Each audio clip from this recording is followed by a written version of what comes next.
February 21 ಶುಕ್ರವಾರದಂದು ಕರ್ನಾಟಕದ ಬೆಳಗಾವಿಯಲ್ಲಿ ಬಸ್ ಕಂಡಕ್ಟರ್ ಒಬ್ಬರು ತನ್ನ ದಿನನಿತ್ಯ ಕರ್ತವ್ಯನ ನಿಭಾಯಿಸ್ತಾ ಇರ್ತಾರೆ. ಆವಾಗ ಅಲ್ಲಿಗೆ ಒಂದು ಮೈನರ್ ಕಾಲೇಜ್ ಹುಡುಗಿ ಬಂದ್ಬಿಟ್ಟು ಟಿಕೆಟ್ ಕೇಳ್ತಾಳೆ ಮರಾಠಿಯಲ್ಲಿ. ಆವಾಗ ಮರಾಠಿ ಬರ್ದೇ ಇದ್ದಿದ್ದ ಕಂಡಕ್ಟರು, ನೋಡಮ್ಮ ಕನ್ನಡದಲ್ಲಿ ಹೇಳಮ್ಮ, ನಂಗೆ ಮರಾಠಿ ಬರಲ್ಲ ಅಂತ ಹೇಳಿದ್ದಕ್ಕೆ ಆ ಹುಡುಗಿ ಜೊತೆ ಇದ್ದಂತಹ ಕೆಲವು ಹುಡುಗರು ಕಂಡಕ್ಟರ್ ಜೊತೆ ವಾಗ್ವಾದಕ್ಕೆ ಇಳಿತಾರೆ. ಇದು ಮಹಾರಾಷ್ಟ್ರ, ಮರಾಠಿಯಲ್ಲೇ ಮಾತಾಡಬೇಕು, ನೀನು ಯಾಕೆ ಕನ್ನಡದಲ್ಲಿ ಮಾತಾಡ್ತಾ ಇದೀಯಾ ಅಂತ. ಅದಕ್ಕೆ ಆ ಕಂಡಕ್ಟರು, ನೋಡ್ರಪ್ಪ ಇದು ಬೆಳಗಾವಿ ಇರೋದು ಕರ್ನಾಟಕದಲ್ಲಿ, ಅದಕ್ಕೆ ನಾನು ಕನ್ನಡದಲ್ಲಿ ಮಾತಾಡ್ತಾ ಇದ್ದೇನಂತ ಹೇಳಿದ್ದಕ್ಕೆ ಅಲ್ಲಿ ಇದ್ದಂತಹ ಅಷ್ಟು ಜನ ಮರಾಠಿಗರು ಸೇರಿ ಬರೋಬ್ಬರಿ 50 ಜನ ಒಬ್ಬ ಕನ್ನಡಿಗನಿಗೆ ಕರ್ನಾಟಕದಲ್ಲಿ ಕನ್ನಡದಲ್ಲಿ ಮಾತಾಡಿದ್ದಕ್ಕೆ ಹಿಗ್ಗಾಮುಗ್ಗ ಹೊಡಿತಾರೆ. ಇದು ಹೇಗಾಯಿತು, ಯಾಕಾಯಿತು, ಇದೆಲ್ಲನೂ ನಾನು ನಿಮಗೆ ಇವತ್ತು ಹೇಳ್ತೀನಿ. ನಾನು ನಿಮ್ಮ ಇನ್ಸಿನ ಅಧ್ಯಕ್ಷ ಆ್ಯಂಡ್ ಇವತ್ತು ಇದೇ ವಿಶೇಷ, ಮರಾಠಿಗರ ಬೆಳಗಾವಿ. ಕನ್ನಡ ಬಂದವರು ಮರಾಠಿ ಮಾತಾಡ್ತಾರೆ. ಅವ್ರು ಕೂಡ ದುರ್ದೈವ ಏನಂದ್ರೆ, ನಾವು ಟ್ರೈನಲ್ಲಿ ನೋಡ್ತಿದ್ವಿ ಕೆಲವು ನಮ್ಮ ಜನ, ಅವ್ರು ಕನ್ನಡ ಮಾತಾಡಿ ಮರಾಠಿ ಮಾತಾಡ್ತಾರೆ. ಒಂದು ಚಿಕ್ಕ ಊರಲ್ಲಿ ಚಿಕ್ಕದಾಗಿ ನಡೆದಂಥ ಈ ಘಟನೆ ನೋಡ್ತಾ ನೋಡ್ತಾ ಒಂದು ನ್ಯಾಷನಲ್ ಇಶ್ಯೂ ಆಗಿ ಬದಲಾಗತ್ತೆ. ಮರಾಠಿ ಹಾಗೂ ಕನ್ನಡ ಪರ ಸಂಘಟನೆಗಳು ತಮ್ಮ ತಮ್ಮ ಭಾಷಿಗರ ಪರ ನಿಂತ್ಕೋತಾರೆ.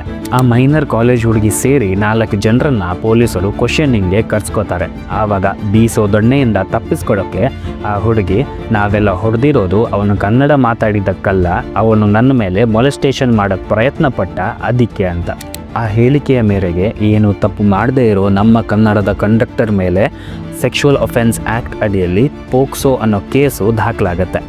ಪೋಕ್ಸೋ ಬಗ್ಗೆ ಯಾರಿಗಾದರೂ ಗೊತ್ತಿಲ್ಲ ಅಂದರೆ, 18ಕ್ಕಿಂತ ಕಮ್ಮಿ ವಯಸ್ಸಿನ ಮಕ್ಕಳ ಮೇಲೆ ಸೆಕ್ಷುವಲ್ ಒಫೆನ್ಸ್ ಮಾಡಿದರೆ ಅಥವಾ ಮೊಲೆಸ್ಟೇಷನ್ ಮಾಡೋ ಪ್ರಯತ್ನ ಪಟ್ಟರೆ ಅಂಥವ್ರ ಮೇಲೆ ಪೋಕ್ಸೋ ಕೇಸು ದಾಖಲಾಗುತ್ತೆ. ಇದರಲ್ಲಿ ಬರುವಂತಹ one of the main points ಏನಂದರೆ, ಇದು ನಾನ್ ಬೇಲೇಬಲ್ ಒಫೆನ್ಸು. ಅಂದರೆ ನಿಮ್ಮ ಮೇಲೆ ಪೋಕ್ಸೋ ಕೇಸ್ ರಿಜಿಸ್ಟರ್ ಆದರೆ ನಿಮಗೆ ಬೇಲ್ ಸಿಗಲ್ಲ. ಇವಾಗ ಈ ಇನ್ಸಿಡೆಂಟ್ ಕೇಳ್ತಾ ಇದ್ದಂತೆ ನಮ್ಮ ತಲೆಗೆ ಬರುವಂತಹ ವಿಷಯ ಏನಂದರೆ, ಬೆಳಗಾವಿ ಇರೋದು ಕರ್ನಾಟಕದಲ್ಲಲ್ವಾ, ಮತ್ತ್ಯಾಕೆ ಅಲ್ಲಿ ಮರಾಠಿಗರು ದರ್ಪ ತೋರಿಸ್ತಾ ಇದ್ದಾರೆ ಅಂತ. ಇದಕ್ಕೆ ಉತ್ತರ ಏನಂದರೆ, ಬೆಳಗಾವಿಯಲ್ಲಿ ಇವಾಗಲೂ 60% ಜನ ಮರಾಠಿಯಲ್ಲೇ ಮಾತಾಡೋದು.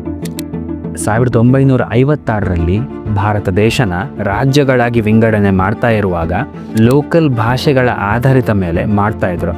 ಯಾವ ಸಿಟೀಸಲ್ಲಿ ತೆಲುಗು ಜಾಸ್ತಿ ಮಾತಾಡ್ತಾರೋ ಅವ್ರು ಆಂಧ್ರಕ್ಕೆ ಸೇರ್ತಾ ಇದ್ರು, ಯಾವ ಸಿಟೀಸಲ್ಲಿ ತಮಿಳ್ ಜಾಸ್ತಿ ಮಾತಾಡ್ತಾರೋ ಅವ್ರು ತಮಿಳ್ನಾಡಿಗೆ ಸೇರ್ತಾ ಇದ್ರು, ಯಾವ ಸಿಟೀಸಲ್ಲಿ ಜಾಸ್ತಿ ಮರಾಠಿ ಮಾತಾಡ್ತಾರೋ ಅವ್ರು ಮಹಾರಾಷ್ಟ್ರಕ್ಕೆ ಸೇರ್ತಾ ಇದ್ರು, ಯಾವ ಸಿಟೀಸಲ್ಲಿ ಜಾಸ್ತಿ ಕನ್ನಡ ಮಾತಾಡ್ತಾರೋ ಅವರು ಇವಾಗಿನ ಕರ್ನಾಟಕ ಅಂದರೆ ಆವಾಗಿನ ಮೈಸೂರಿಗೆ ಸೇರ್ತಾ ಇತ್ತು. ಇದಕ್ಕೆ ಸ್ಟೇಟ್ ರೆಕಗ್ನೈಸೇಷನ್ ಆ್ಯಕ್ಟ್ ಅಂತ ಕರೀತಾರೆ. ಆ ಟೈಮಲ್ಲಿ ಬೆಳಗಾವಿಯಲ್ಲಿ ಕನ್ನಡ ಹಾಗೂ ಮರಾಠಿ ಮಾತಾಡೋ ಜನಸಂಖ್ಯೆ ಆಲ್ಮೋಸ್ಟ್ ಸಮಾನವಾಗೇ ಇತ್ತು. ಆದರೂ ಆವಾಗಿನ ಸರ್ಕಾರ ಬೆಳಗಾವಿನ ಕರ್ನಾಟಕಕ್ಕೆ ಸೇರಿದ್ದು ಅಂತ ತೀರ್ಮಾನ ಮಾಡಿದರು. ಮಹಾರಾಷ್ಟ್ರದವರು ಮರಾಠಿಗರು ಆವತ್ತು ಪ್ರೊಟೆಸ್ಟ್ ಮಾಡಿದರೂ ಕೂಡ ಸರ್ಕಾರ ತನ್ನ ನಿರ್ಧಾರನ ಬದಲಾಯಿಸಲಿಲ್ಲ. ನಮ್ಮೂರು ನಮಗೆ ಕೊಡ್ತಾ ಇಲ್ಲ ಅಂತ ಮರಾಠಿಗರು ಕೋರ್ಟ್ ಮೊರೆ ಹೋದಾಗ 1967ರಲ್ಲಿ ಜಸ್ಟಿಸ್ ಮೆಹರ್ ಚಂದ್ ಅವರು ಕರ್ನಾಟಕದ ಪರ ತೀರ್ಪನ್ನು ಕೊಟ್ಟರು. ಮತ್ತೆ ಬೆಳಗಾವಿ ಕರ್ನಾಟಕದ್ದು ಅಂತ ಪ್ರೂವ್ ಆಯಿತು. ಹಾಗೂ ಮರಾಠಿಗರು ಕೇಸ್ನ ಸೋತೋದ್ರು. ಆದರೆ ಕೆಸರಿಗೆ ಬಿದ್ದರೂ ಮೀಸೆ ಮಣ್ಣಾಗಿಲ್ಲ ಅಂತ ಹೇಳೋ ಹಾಗೆ ಮರಾಠಿಗರು ಈ ಕೋರ್ಟ್ ತೀರ್ಪನ್ನು ಒಪ್ಪಲೇ ಇಲ್ಲ. ಆವತ್ತಿನ ಇಲ್ಲಿಯವರೆಗೂ ಗಡಿನಾಡಾದಂತಹ ಬೆಳಗಾವಿಯಲ್ಲಿ ಕನ್ನಡಿಗರು ಹಾಗೂ ಮರಾಠಿಗರ ನಡುವೆ ಒಂದು ಕೋಲ್ಡ್ ವಾರ್ ನಡೀತಾನೆ ಬಂದಿದೆ. ಈ ಕೋಲ್ಡ್ ವಾರಿಂದ ಎರಡೂ ರಾಜ್ಯದ ಪೊಲಿಟಿಕಲ್ ಟೆನ್ಷನ್ಸ್ ಮೇಲೇನೂ ತುಂಬ ಒತ್ತಡ ಬಿದ್ದಿದೆ. ಬೆಳಗಾವಿ ನಮ್ಮದು ಅಂತ ಹೇಳಿ ಇಬ್ಬರು ಕಿತ್ತಾಡ್ಕೊಂಡು ಸಾಯ್ತಾ ಇದ್ದೀವಿ. ಇವಾಗ ಭಾರತದಲ್ಲಿ ಈ ಲ್ಯಾಂಗ್ವೇಜ್ ವಾರ್ ಅನ್ನೋ ಕಾನ್ಸೆಪ್ಟು ಹೊಸದೇನಲ್ಲ. ತುಂಬ ವರ್ಷಗಳಿಂದ ನಡೀತಾ ಬರ್ತಾ ಇರೋ ಸೌತ್ ವರ್ಸಸ್ ನಾರ್ತ್ ಡಿಬೇಟಲ್ಲಿ ಮೇನ್ ಪಾಯಿಂಟ್ ಇರೋದೇ ಹಿಂದಿ ಹೇರಿಕೆ. ಬರೀ ಅದೇ ಅಲ್ಲ, ಕಾಸರಗೋಡಲ್ಲಿ ಮಲಯಾಳಿಗಳಾಗಿರ್ಬೋದು, ತುಳು ಮಾತಾಡೋರಾಗಿರ್ಬೋದು, ಕನ್ನಡಿಗರಾಗಿರ್ಬೋದು ಸರಿಸಮಾನ ಸಂಖ್ಯೆಯಲ್ಲಿದ್ದಾರೆ. ಆದರೂ ಕೇರಳದವರು ಆ ಸಿಟಿನ ನಮ್ಮಿಂದ ಕಿತ್ಕೊಂಡ್ರು. ನಮ್ಮ ಪೊಲಿಟಿಷಿಯನ್ಸ್ ಮೇಲೆ ನಂಗೆ ಸ್ವಲ್ಪನೂ ಬೇಜಾರಿಲ್ಲ.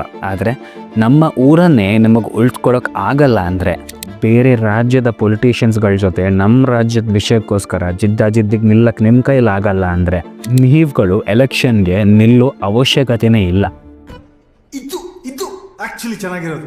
ಬೆಳಗಾವಿಯ ಈ ಕೇಸ್ ಏನಿದೆ ಎಷ್ಟು ದೊಡ್ಡ ಇಶ್ಯೂ ಆಗ್ತಾ ಇರುವಾಗ ರೂಲಿಂಗ್ ಪಾರ್ಟಿಯಿಂದ ಒಬ್ಬರು ಕೂಡ ಬೆಳಗಾವಿಯ ಪರ ನಾನು ನಿಂತ್ಕೋತೀನಿ, ಆ ಕಂಡಕ್ಟರ್ಗೆ ನಾನು ನ್ಯಾಯ ಕೊಡಿಸ್ತೀನಿ ಅಂತ ಒಬ್ಬರು ಸ್ಟೇಟ್ಮೆಂಟ್ ಕೊಟ್ಟಿಲ್ಲ. ಅದೇ ಇನ್ನೊಂದು ಕಡೆ ಮಹಾರಾಷ್ಟ್ರದ ಪೊಲಿಟಿಷಿಯನ್ಸು ಬೆಳಗಾವಿ ನಮ್ಮದು ಅಂತ ಸುಮಾರು ವರ್ಷಗಳಿಂದ ಹೇಳ್ಕೊಂಡೇ ಬಂದಿದ್ದಾರೆ. ವಿಪರ್ಯಾಸ ನೋಡಿ, ಜನ ವೋಟ್ ಹಾಕಿ ಗೆಲ್ಲಿಸಿದಂಥ ಪೊಲಿಟಿಷಿಯನ್ಸು ಈ ವಿಷಯದ ಬಗ್ಗೆ ನಮ್ಮ ಜನರಿಗೆ ತೊಂದರೆ ಆಗ್ತಾ ಇರುವಾಗ ತನ್ನ ಧ್ವನಿನ ಎತ್ತಾ ಇಲ್ಲ. ಅದೇ ಇನ್ನೊಂದು ಕಡೆ ಒಳ್ಳೆ ಕೆಲಸಗಳು ಮಾಡಿಯೂ ಕೂಡ ಸೋತಂಥ ನಿಖಿಲ್ ಅವರು ಈ ವಿಷಯದ ಬಗ್ಗೆ ಧ್ವನಿ ಎತ್ತಿದ್ದಾರೆ. ನಿಖಿಲ್ ಅವರೊಬ್ಬರೇ ಅಲ್ಲ, ಶಿವರಾಜ್ ತಂಗಡಿಗಾಗಿರ್ಬೋದು, ವಿಜಯೇಂದ್ರ ಆಗಿರ್ಬೋದು, ಎಲ್ಲರೂ ಧ್ವನಿ ಎತ್ತಾ ಇದ್ದಾರೆ. ಆದರೆ ರೂಲಿಂಗ್ ಪಾರ್ಟಿ ಹತ್ರ ಕೇಳಿದರೆ ಒಬ್ಬೊಬ್ಬರು ನಂಗೆ ಡೀಟೇಲ್ಸೇ ಗೊತ್ತಿಲ್ಲ ಅಂತ ಹೇಳ್ತಾರೆ. ಇನ್ನೊಬ್ಬರು ಆ ಕಂಡಕ್ಟರ್ಗೆ ನ್ಯಾಯ ಸಿಗಬೇಕಂತ ಹೇಳಿಬಿಟ್ಟು ಹೋಗಿ ಮಹಾರಾಷ್ಟ್ರದಲ್ಲಿ ಪೊಲಿಟಿಕಲ್ ಫಂಕ್ಷನಲ್ಲಿ ಚೀಫ್ ಗೆಸ್ಟ್ ಆಗಿ ಪಾಲ್ಗೊಳ್ತಾರೆ. ಮತ್ತೊಬ್ಬರು ಕನ್ನಡ ಪರ ಸಂಘಟನೆಗಳು ಜಾಸ್ತಿ ಪ್ರೊಟೆಸ್ಟ್ ಮಾಡಿದರೆ ಅವರ ಮೇಲೆ ಕಾನೂನು ಕ್ರಮ ಕೈಗೊಳ್ತೇವೆ ಅಂತ ಹೇಳ್ತಾರೆ. ಕ್ರಮ ಅಲ್ಲ, ನಿಮ್ಗಳ ಕರ್ಮ. ಕಂಟ್ರೋಲ್. ನಾರ್ಮಲಿ ಇಂಥ ವಿಷಯಗಳನ್ನು ನಮ್ಮ ಪೊಲೀಸವರು ಆದಷ್ಟು ಸೈಲೆಂಟಲ್ಲಿ ಮುಗ್ಸಕ್ಕೆ ನೋಡ್ತಾರೆ, ವಿಚ್ ಈಸ್ ಗುಡ್. ಯಾಕಂದರೆ ಈ ಲ್ಯಾಂಗ್ವೇಜ್ ವಾರ್ಸ್ ಅನ್ನೋದೇನಿದೆ ಹೋಗ್ತಾ ಹೋಗ್ತಾ ಸ್ಟೇಟ್ ವಾರ್ ಆಗಬಹುದು ಅಂತ. ಆದರೆ ಈ ವಿಷಯ ಆಲ್ರೆಡಿ ಟ್ರೆಂಡ್ ಆಗಿಬಿಟ್ಟಿದೆ. ಇವಾಗಲೂ ನಾವು ಸುಮ್ಮನೆ ಕೂತ್ಕೊಂಡ್ರೆ ಅದು ಸರಿನಾ ಅಂತ ಒಮ್ಮೆ ನಿಮಗೆ ನೀವೇ ಕೇಳ್ಕೊಳ್ಳಿ. ಯಾಕಂದರೆ ನಮ್ಮ ಸಂವಿಧಾನದ ಆರ್ಟಿಕಲ್ 29ರಲ್ಲಿ ಲಿಂಗ್ವಿಸ್ಟಿಕ್ ಮೈನಾರಿಟೀಸ್ಗಳ ಪ್ರೊಟೆಕ್ಷನ್ ಬಗ್ಗೆ ಒಂದು ಲಾ ಇದೆ. ಹಾಗೆ ಸೆಕ್ಷನ್ 153A ಪ್ರಕಾರ ಹೇಟ್ ಸ್ಪೀಚ್ ಹಾಗೂ 295A ಪ್ರಕಾರ ರಿಲಿಜಿಯಸ್ ಔಟ್ರೇಜ್ಗಳ ಆಧಾರಿತದಲ್ಲಿ ಕಂಡಕ್ಟರ್ ಮೇಲೆ ಹಲ್ಲೆ ಮಾಡಿದವ್ರನ್ನ ಬಂಧಿಸ್ಬೋದು. ಈ ಎರಡು ಸೆಕ್ಷನ್ಸ್ಗಳ ಅರ್ಥ ಏನಂದರೆ, ಎರಡು ಧರ್ಮ ಅಥವಾ ಎರಡು ಭಾಷೆ ಅಥವಾ ಎರಡು ಬಣ್ಣ ಇರುವ ಗ್ರೂಪ್ಸ್ಗಳ ಮಧ್ಯೆ ದ್ವೇಷ ತಂದಿಡೋಕೆ ನೋಡಿದರೆ ಅಥವಾ ಕುಮ್ಮಕ್ಕು ಮಾಡಿದರೆ ಅವ್ರನ್ನ ಬಂಧಿಸ್ಬೋದು ಅಂತ. ಆದರೆ ಇಂಥ ಲಾಸ್ ಯೂಸ್ ಮಾಡೋದು ತುಂಬ ರೇರು. ಯಾಕೆ ಅಂತ ನನಗಿನ್ನೂ ಗೊತ್ತಿಲ್ಲ. ನಾನು ಈ ವಿಡಿಯೋದಲ್ಲಿ ಮರಾಠಿಗರಾಗಿರಲಿ, ಮಹಾರಾಷ್ಟ್ರದವರಾಗಿರಲಿ ಅವರ ಮೇಲೆ ದ್ವೇಷನ ಹಚ್ಚಕ್ಕೆ ನೋಡ್ತಾ ಇಲ್ಲ, ನಿಮ್ಗಳಿಗೆ ಒಂದು ಚಿಕ್ಕ ಸತ್ಯನ ಹೇಳಕ್ಕೆ ನೋಡ್ತಾ ಇರೋದು. ಯಾಕಂದರೆ ನಮ್ಮ ಯೂಟ್ಯೂಬಲ್ಲಿ ಏನು ಕಂಟೆಂಟ್ ಕ್ರಿಯೇಟರ್ಸ್ಗಳಿದ್ದಾರೆ, ಕನ್ನಡ ಅಂತ ಯೂಸ್ ಮಾಡಿಕೊಂಡು ನಮ್ಮ ಲ್ಯಾಂಗ್ವೇಜ್ನ ಯೂಸ್ ಮಾಡ್ಕೊಂಡು ಬೆಳೆದಿರುವಂಥ ಕ್ರಿಯೇಟರ್ಸು ಈ ವಿಷಯದ ಬಗ್ಗೆ ಧ್ವನಿನೇ ಎತ್ತಾ ಇಲ್ಲ. ಆ ಮೈನರ್ ಹುಡುಗಿ ಏನೋ ಬೀಸೋ ದೊಣ್ಣೆಯಿಂದ ತಪ್ಪಿಸ್ಕೊಳ್ಳೋಣ ಅಂತ ಒಂದು ಪೋಕ್ಸೋ ಕೇಸ್ನ ರಿಜಿಸ್ಟರ್ ಮಾಡಿಸಿದ್ಲು. ಆದರೆ ಈ ವಿಷಯ ಯಾವಾಗ ನ್ಯಾಷನಲ್ ಟ್ರೆಂಡ್ ಆಯಿತೋ ಆವಾಗ ಅವಳು ಇನ್ವೆಸ್ಟಿಗೇಷನ್ ಆದರೆ ತನ್ನ ಮರ್ಯಾದೆನೇ ಹೋಗೋದಂತ ಆ ಪೋಕ್ಸೋ ಕೇಸ್ನ ವಾಪಸ್ ತಗೊಂಡಿದ್ದಾಳೆ. ಇವಾಗ ಈ ಕೇಸ್ನ ಸರ್ಕಾರ ಹೆಂಗೆ ಹ್ಯಾಂಡಲ್ ಮಾಡುತ್ತೋ ಅನ್ನೋದು ಅವರಿಗೆ ಬಿಟ್ಟಿತ್ತು. ಆದರೆ ನನಗನ್ಸಿದ ಕೆಲವು ಪಾಯಿಂಟ್ಸ್ನ ನಾನಿವತ್ತು ನಿಮ್ಮ ಹತ್ರ ಶೇರ್ ಮಾಡ್ತೇನೆ. ಮೊದಲನೇದು, ಇಂಥ ಇನ್ಸಿಡೆಂಟ್ಸ್ಗಳು ಆದಾಗ ನಾವು ಆ್ಯಸ್ ಅ ಸಿಟಿಸನ್ ಸ್ವಲ್ಪ ಮೆಚ್ಯೂರ್ಡ್ ಆಗಿ ಬಿಹೇವ್ ಮಾಡಬೇಕು. ಆ ಹೀರೋ ಯಾಕೆ ಧ್ವನಿ ಎತ್ತಿಲ್ಲ, ಈ ಸೆಲೆಬ್ರಿಟೀಸ್ ಯಾಕೆ ಧ್ವನಿ ಎತ್ತಾ ಇಲ್ಲ ಅಂತ ಯೋಚನೆ ಮಾಡೋ ಬದಲು ನಮ್ಮ ಪೊಲಿಟಿಷಿಯನ್ಸ್ ಯಾಕೆ ಧ್ವನಿ ಎತ್ತಾ ಇಲ್ಲ ಅಂತ ಒಮ್ಮೆ ಯೋಚನೆ ಮಾಡಿ. ಅದರ ಜೊತೆಗೆ ಪ್ರತಿಭಟನೆಯಲ್ಲಿ ನೀವ್ಯಾಕೆ ಭಾಗವಹಿಸ್ತಾ ಇಲ್ಲ ಅಂತ ನಿಮ್ಗೆ ನೀವೇ ಪ್ರಶ್ನೆ ಮಾಡ್ಕೊಳ್ಳಿ. ಯಾಕಂದರೆ 90% ಜನ ಬರೀ ಸೋಷಿಯಲ್ ಮೀಡಿಯಾದಲ್ಲೇ ಜಸ್ಟಿಸ್ ಕೇಳ್ಕೊಂಡು ಉಳ್ಕೊಂಡು ಬಿಡ್ತೇವೆ. ಬರೀ 10% ಜನ ಮಾತ್ರ ಫೀಲ್ಡ್ಗೆ ಹೋಗಿ ಪ್ರೊಟೆಸ್ಟ್ ಮಾಡೋದು. ಇವಾಗ ವಾಯ್ಲೆಂಟಾಗಿ ಪ್ರೊಟೆಸ್ಟ್ ಮಾಡಬೇಕಂತ ನಾನು ಹೇಳ್ತಾ ಇಲ್ಲ. ವಾಟಾಳ್ ನಾಗರಾಜ್ ಅವರಾಗಿರ್ಬೋದು, ನಮ್ಮ ಅಣ್ಣ ಹಜಾರೆ ಅವರಾಗಿರ್ಬೋದು, ಈಗಾಗಲೇ ನಮಗೆ ಸೈಲೆಂಟಾಗಿ ಪ್ರೊಟೆಸ್ಟ್ ಮಾಡಿದರೂ ಕೂಡ ಸರ್ಕಾರನ ಬಗ್ಗಿಸ್ಬೋದು ಅಂತ ತೋರಿಸ್ಕೊಟ್ಟಿದ್ದಾರೆ. ಅದನ್ನು ಪಾಲಿಸಿ ಸಾಕು.